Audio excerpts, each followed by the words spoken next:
Olá, queridos amigos e amigas, todos vocês que me concedem a honra da audiência de vocês aqui acompanhando o meu trabalho, que são feitos aqui nas redes sociais.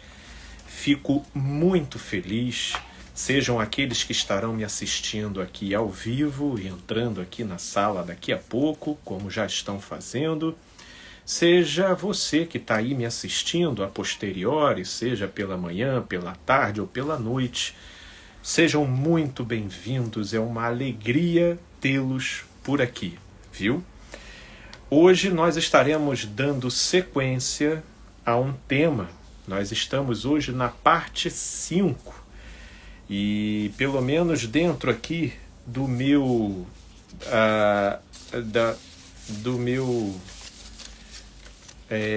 bloquinho aqui de anotações, eu já estou na minha última folha, que apresentam basicamente aqui 3 questões, que é o que eu pretendo conversar hoje. E assim farei com a graça de Deus. E essa primeira questão, ela diz o seguinte: quem trai uma vez, trai outras? Eu creio que essa pergunta ela pode ser respondida sob 2 direções. A primeira delas, eu responderia que sim, versando pela direção daquilo que se criou até um adágio popular, que diz: trair e coçar é só começar.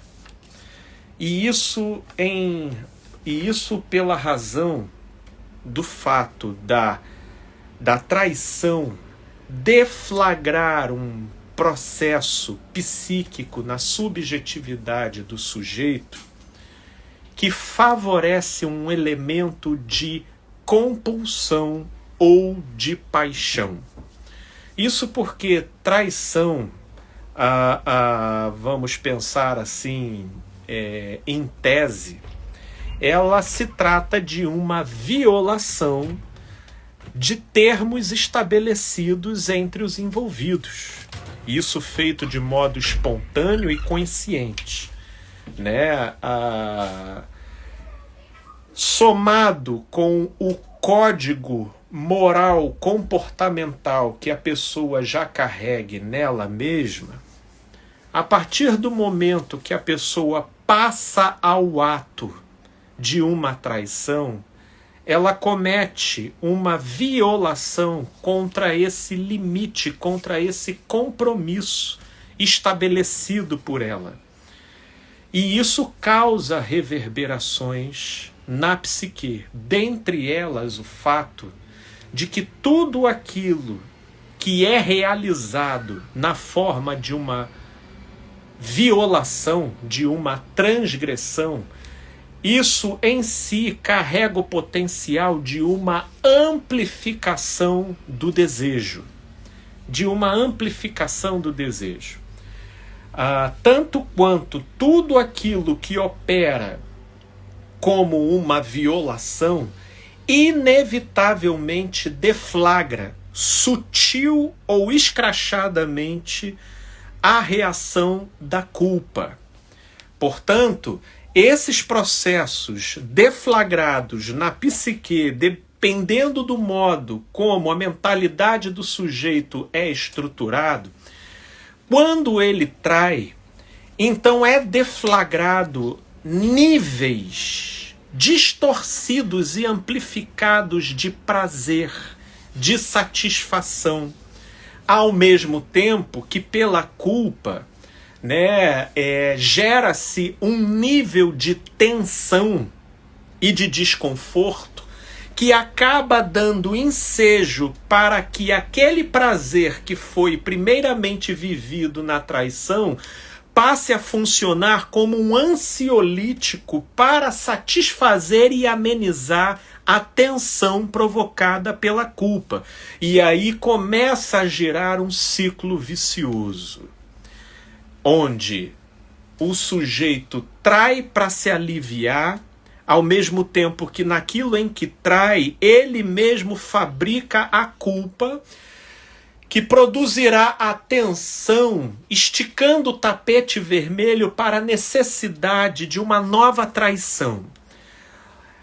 E a essa tensão gerada pela culpa, acaba se criando uma convergência de outros elementos e de outros estresses e tensões, como, por exemplo, desentendimentos existentes entre casais, frustrações do sujeito na relação, ou o fato do sujeito ainda não se autoconhecer e não ter provado determinadas sensações, e pelo modo como a paixão é deflagrada de maneira intensa pela via da traição, ele fica confuso pelo fato de não ter sentido algo igual, pelo menos na relação autêntica e verdadeira com a esposa ou com o marido. E então ele entra numa certa confusão, na dúvida de se ele ama a esposa ou o marido ou não, porque como pela traição a violação tende a provocar uma amplificação do desejo e do sentimento, isso leva muitos marinheiros de primeira viagem no que tange a traição a uma confusão dos seus próprios pensamentos, dos seus próprios sentimentos.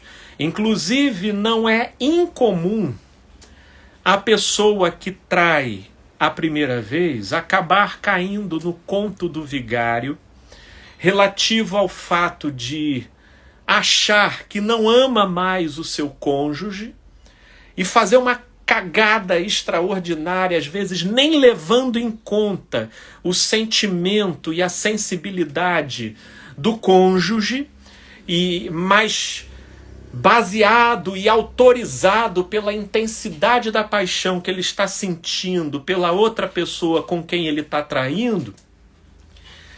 Ele então acha que ele está sendo autêntico e tomando a decisão certa, só que nesses casos é fatídico observar como que aquilo que começa com uma intensidade abruptamente some do nada abruptamente também.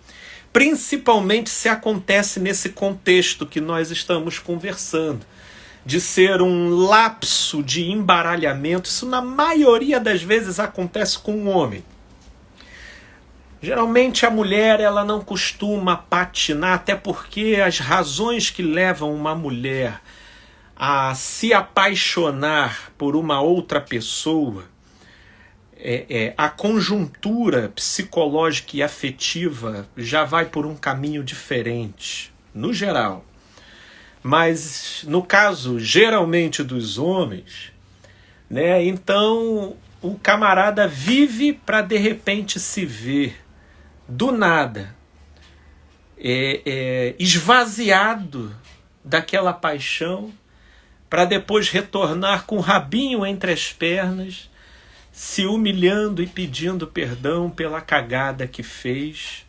E aí ele é questionado e encurralado na parede para explicar o porquê que ele fez o que fez, e ele vai dizer que não sabe.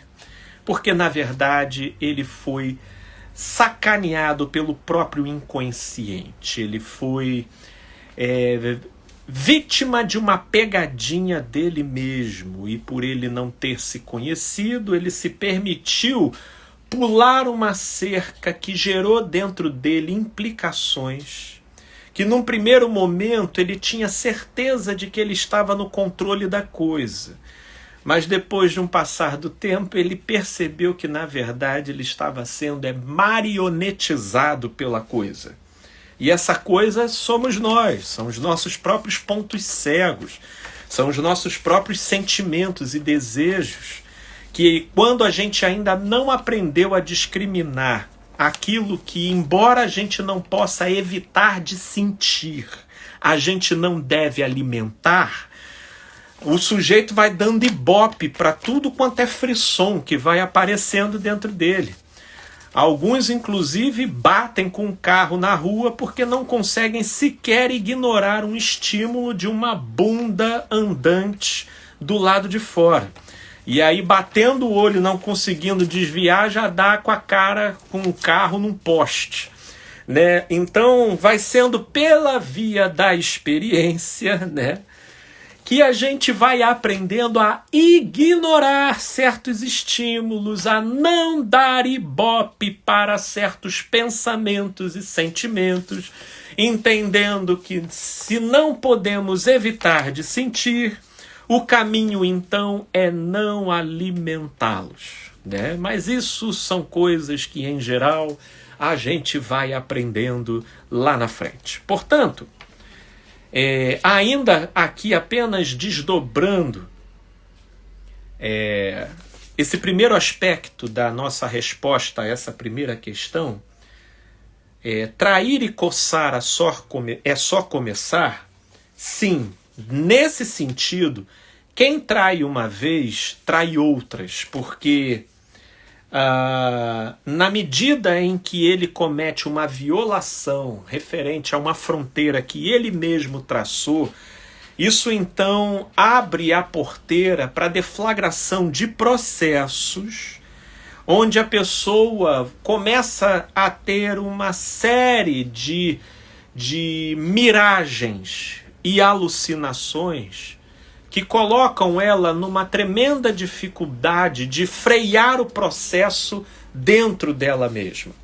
Porque se por um lado aquela transgressão deflagra a culpa e deixa ela mais tensa e mais insegura dentro da relação dela, por outro, a traição, pelo modo como ela deflagra um sentimento muito intenso, por ser algo realizado como transgressão, então existe essa distorção da amplificação da sensação envolvida. Isso cumpre uma função de ansiolítico no sujeito, onde ele passa a extravasar não só a tensão da culpa produzida pela própria ação dele, mas uma série de frustrações e estresses que ele tem no dia a dia e na relação oficial dele, né? Então gera-se um ciclo vicioso, que nesses casos, né, meus amigos, não tem outro caminho, não tem outra alternativa. Só uma separação para propiciar a essa pessoa um chacoalhamento existencial para ela acordar. Porque nesses casos, sobretudo quando a pessoa, seja homem ou mulher, acaba recaindo dentro desse script mental, quanto mais o parceiro ou a parceira dessa pessoa perdoar e permanecer, ela não vai estar dando segunda chance ou uma oportunidade para o sujeito se arrepender. Nesse caso, não. Ela estará apenas retroalimentando a enfermidade do sujeito. Inclusive, alguns vão ficando tremendamente cínicos no decorrer do processo. E percebendo claramente ou subjetivamente intuindo a dependência emocional do outro, que embora se descabele e grite e faça desaforos e quebra barraco, mas não separa, mas não se desvencilha, então a pessoa depreendendo essa dependência emocional, tem alguns que ficam cínicos, porque inclusive até como é o caso de uma das questões que me foram enviadas e que eu estive respondendo recentemente, do sujeito ainda dizer para a mulher que a culpa era dela, que ficava procurando, que se ela não procurasse, ela não a iria achar.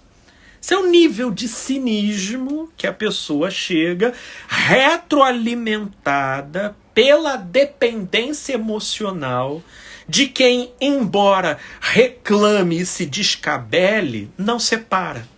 Não separa.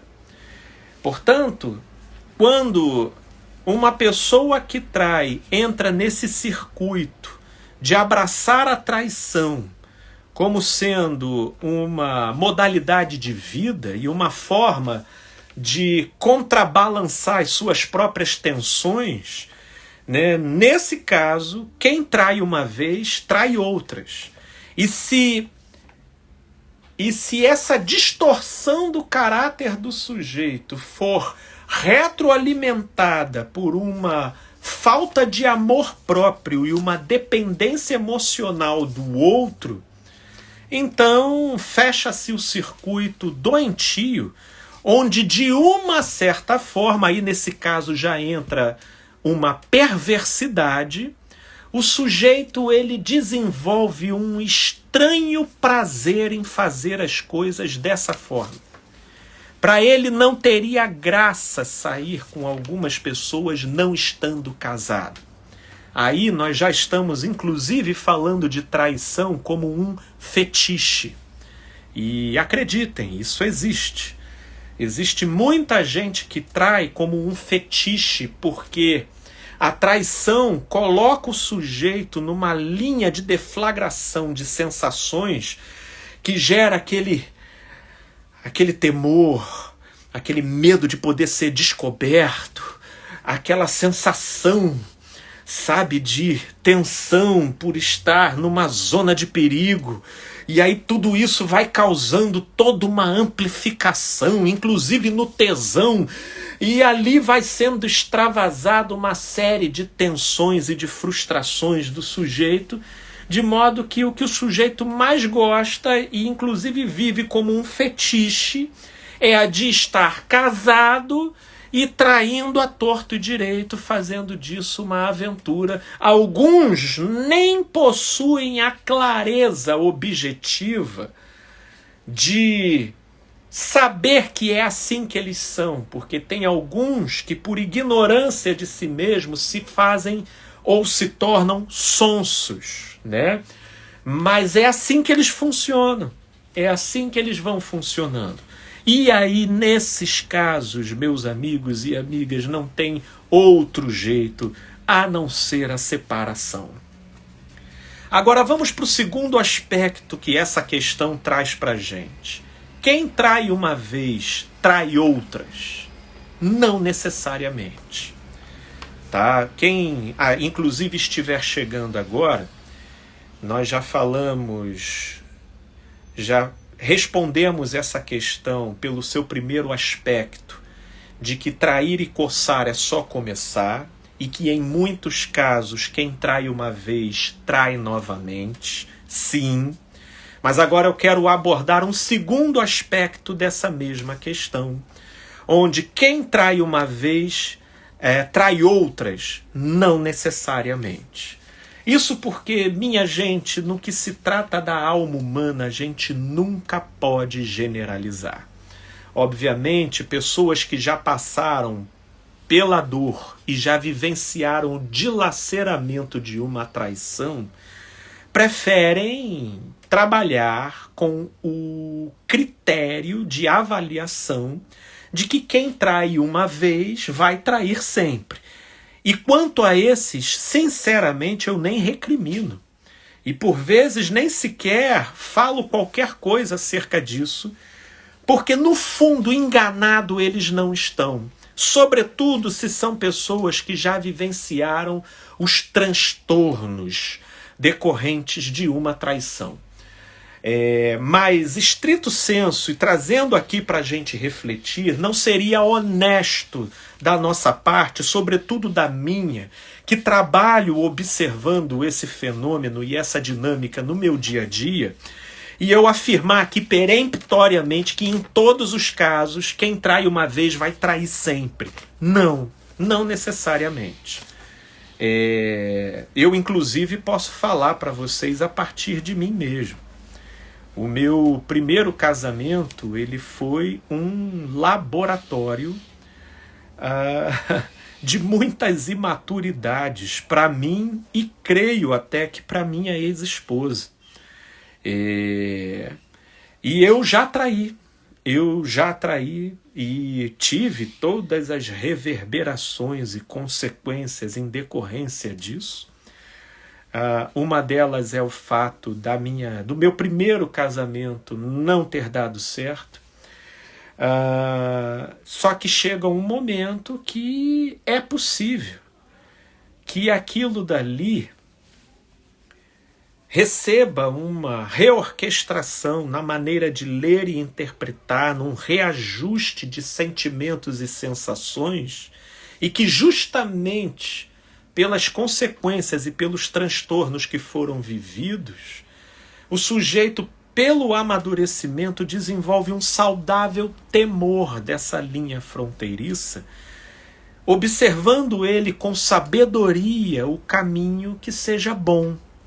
Não porque de modo a não mais trair pelo simples fato de ser algo errado, mas sobretudo porque é algo que não faz bem e no final das contas não carece. Então, voltando aqui para o aspecto, existe o aspecto de que tem gente que trai e não trai outras vezes, mas isso nos remete para a seguinte pergunta: ok, Felipe, mas e quando que eu sei que alguém que traiu uma vez não vai trair outras?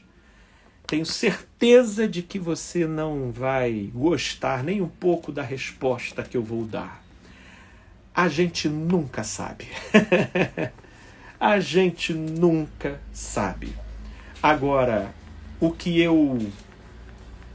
nesses casos, inclusive em pessoas que se encontram nesse impasse, ou seja, Felipe, eu fui traído, eu fui traída, estou dilacerado, dilacerada com um acontecimento, mas a gente tem uma história, a gente tem uma vivência, a gente tem bons momentos, foi a primeira vez que isso aconteceu, e agora a minha insegurança fica me empurrando a todo momento para a direção de desconfiar de que isso pode acontecer outra vez.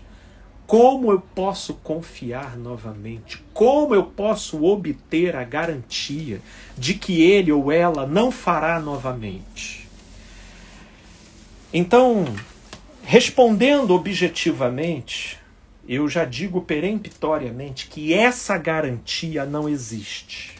Mas eu quero, a princípio, refletir com você acerca de alguns parâmetros que eu creio que sejam válidos para a pessoa raciocinar dentro desse tipo de contexto. O primeiro deles é: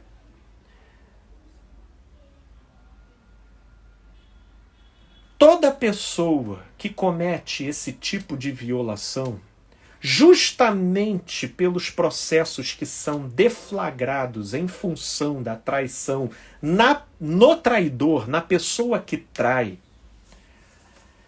essa pessoa ela precisa de consequências. Ela precisa sentir o peso do que ela fez. Eu digo isso porque existe muito cinismo, conforme eu estava até falando anteriormente, que é formado em função do fato de a pessoa que foi traída se ver tão massacrada pelo sentimento de rejeição que ela, e acreditem, em alguns casos, a pessoa abre um quadro de desespero que ela quer fazer de tudo para manter aquela relação, às vezes nem demonstrando o quanto que ela está ferida pela traição que ela recebeu do outro. Esses casos é quase que a receita para que essa traição volte a acontecer. Porque uma pessoa sem amor próprio, ela acaba retroalimentando os processos envolvidos naquilo que leva um sujeito psicologicamente a trair, seja um homem ou seja uma mulher. Portanto, uma pessoa que trai, o que eu costumo recomendar é, mesmo que você ame, mesmo que você encontre dentro de você uma disponibilidade para dar uma segunda chance, mesmo que o dilaceramento da dor sentida esteja sendo suplantado pela história e pelo significado total da relação que vocês tenham, não é recomendável que você simplesmente continue, faça vista grossa para o que aconteceu, ou sequer trate esse tipo de anomalia com normalidade, como se isso fosse normal, ao estilo, mas todo homem trai, né? Porque esse tipo de tratamento, ou até mesmo daqueles que ignoram a traição, o pavor é tão grande de perder o relacionamento que a pessoa finge que não está vendo. Nesses casos é praticamente fatídico que a traição ocorrerá novamente. Portanto, para que uma pessoa possa ter a possibilidade de ser salva da sua própria loucura, ela precisa sentir o peso daquilo que ela fez. Então, eu, em geral, recomendo um afastamento momentâneo. Um afastamento momentâneo. Sim, a pessoa precisa repensar, e até a pessoa que foi traída precisa dar tempo ao tempo para a poeira que subiu na explosão daquela traição possa poder se assentar minimamente do lado de dentro, para a pessoa ter uma visualização do que fazer. Então esse é o primeiro ponto. Consequência. E consequência aqui também eu não estou dizendo perversidade, tá? Porque aí de repente ainda vão ter algumas pessoas que vão pensar: Felipe, eu entendi muito bem o que você está falando. Se me trair, tu vai ver só, eu traio em dobro. Aí não. Porque aí você vai partir para um caráter do tipo depende, né? Que é um caráter que não tem consistência em si mesmo. A pessoa, ela inclusive é capaz de negar os seus próprios princípios dependendo daquilo que o outro faz, quando na verdade um caráter saudável ele se estabelece quando você se permanece inalterável, independente da doença de ser do outro. Então, o que eu falo consequência é algo que dê espaço para ambos, tanto o que traiu quanto o que foi traído, para processarem o acontecido. Entendeu?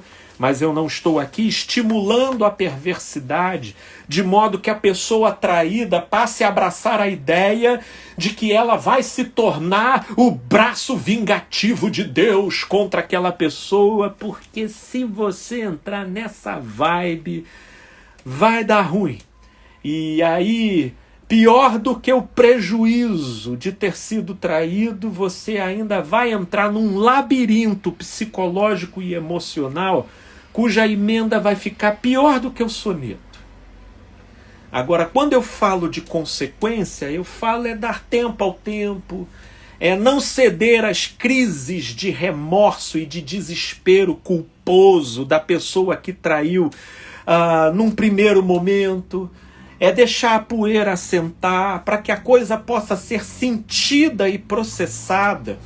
E você, verificando uma disponibilidade de continuar, você possa, com calma, ir restabelecendo as coisas, até para que fique claro que, embora você possa até estar perdoando uma vez, isso jamais seria admissível numa segunda vez. Entende? Então esse é um primeiro ponto. O segundo ponto é que a gente só, de fato, consegue concluir de que aquela pessoa não vai voltar a trair com o tempo, dando tempo ao tempo e se valendo da colaboração da pessoa que traiu em poder facilitar e disponibilizar determinados comportamentos e ações que favoreçam a cicatrização da alma da pessoa ferida, né? Já não guardando senhas de celular, já não criando senhas e bloqueios de determinados segredos, né? De preferência avisando os lugares em que vai, passando um tempo ali buscando tornar o contexto onde ela está inserida o mais acessível e claro possível para que se possa estabelecer a reconstrução da confiança da outra pessoa novamente, entendeu? Então, eu creio que a disposição da pessoa que traiu para poder personificar esse tipo de comportamento é um bom indicativo da probabilidade de ela não repetir a traição. Agora, se o sujeito trai e ele até chora, se descabela, pede para voltar, aí você vai lá, marca um tempo e volta com ele. Mas voltando com ele, não, meu celular é meu celular. Não, meu e-mail não olha não. Não, olha, peraí, eu preciso do meu tempo, eu tenho que saber, não tenho que ficar te dando satisfação para onde eu vou. Aí o sujeito continuar entrincheirado e cheio de lacunas e de privações e de bloqueios, conforme ele fazia anteriormente, tem coisas que a gente aí já não precisa ser profeta para saber no que vai dar, não é verdade? Então, eu creio que essas sejam algumas dicas práticas que, embora a gente não tenha uma garantia se uma pessoa traiu uma vez, se ela não vai trair outras, né? A gente pode visualizar e depreender determinados sinais, né? Que possam ajudar a prosseguir ou a te convencer de que o melhor é parar.